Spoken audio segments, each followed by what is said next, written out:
కుంకుమ పువ్వుతో తన తెలుగు ఇండస్ట్రీలో తన కెరియర్ స్టార్ట్ చేసి తర్వాత ఊహలు గుసగుసలాడేతో అందరినీ ఆకట్టుకొని ప్రెసెంట్ అమ్మాయి గారిలో అందరినీ భయపెడుతున్నారు. She none other than Padmini Narasimhan. Hi Padmini.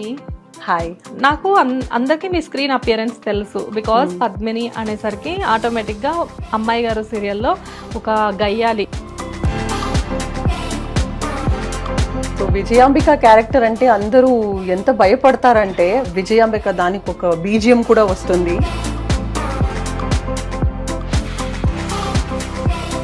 మీ కన్నడ అమ్మాయిలు మొత్తం ఎందుకు మా తెలుగు ఇండస్ట్రీకి వస్తారు? మీకు ఉన్నాయిగా అక్కడ సీరియల్స్. నేనేం చెప్తాను, అందరికీ నేను ఇదే చెప్తాను, ఆర్టిస్ట్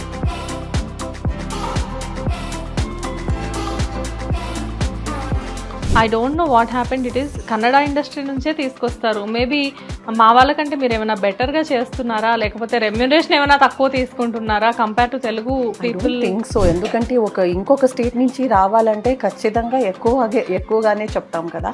ఇంకొకటి, నేను కుంకుమ వచ్చినప్పుడు అక్కడ మేనేజర్ ఫస్ట్ డే షూట్ వెళ్ళినప్పుడు మేనేజర్ ఏం చెప్పారు తెలుసా? మేడం ఇక్కడ ఇది తెలుగు ఇండస్ట్రీ కాదు, ఇది కన్నడ ఇండస్ట్రీ అని చెప్పారు. నేను ఏంటి ఏం మాట్లాడుతున్నారు?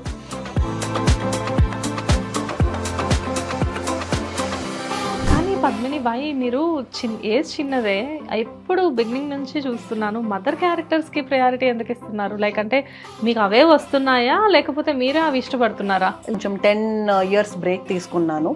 సో మళ్ళీ వచ్చినప్పుడు బాలికా వధు అని ఒక సీరియల్ ఉంది హిందీలో, అది రీమేక్ చేశారు కన్నడలో.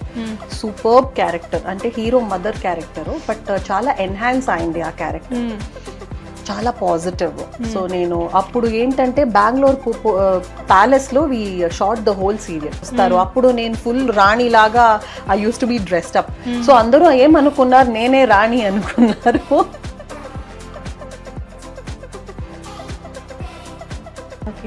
అండ్ కన్నడ ఇండస్ట్రీ గురించి ఒక చిన్న రూమర్ ఉంది తెలుగులో.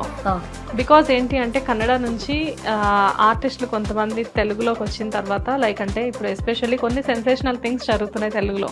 లైక్ రీసెంట్లీ పవిత్ర జయరామ్. సో మీరు పవిత్ర జయరామ్ గారు మీరు ఫ్రెండ్సా? పవిత్ర జయరామ్ వచ్చి షీ కేమ్ టు ఊహలో గుసగుసలాడే ఫర్ 2 days గెస్ట్ రోల్.